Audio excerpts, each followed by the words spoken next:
aujourd'hui, je vous parle du coup de cœur littéraire de l'équipe.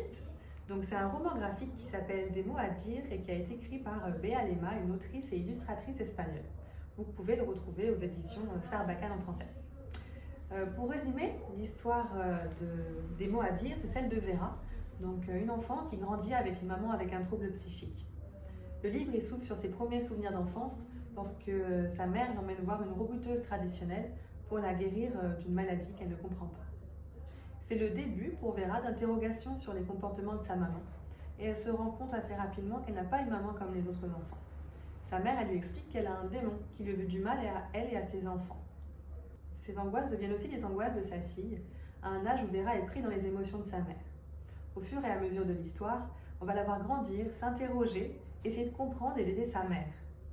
Ce qu'on a aimé, c'est l'univers haut en couleurs et la broderie qui est utilisée tout au long de l'histoire et qui nous fait rentrer avec plaisir et délicatesse dans cet univers familial.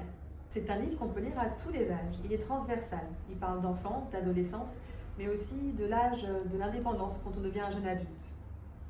Au Funambule, on a le parti pris de réfléchir en termes d'impact de la maladie psychique sur le lien entre un jeune, une jeune et son proche malade. C'est exactement ce que fait aussi ce livre.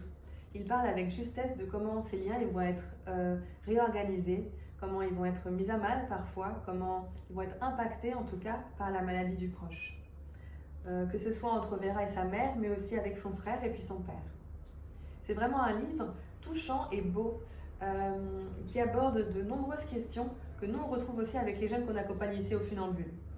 Le besoin de comprendre et d'être accompagné sur la maladie du proche, la question de la parentalisation, le besoin aussi d'agir pour son proche, de l'aider, mais aussi d'être indépendant de lui, autonome. Au-delà de ça, ça parle de l'image culturelle des troubles psychiques, comment on le comprend, comment on l'appréhende, toujours avec beaucoup de justesse. Ça parle aussi de diagnostic, d'errance diagnostique, ça parle de psychiatrie, ça parle de schéma familial, bref, de plein de choses qu'on vous invite à découvrir par vous-même.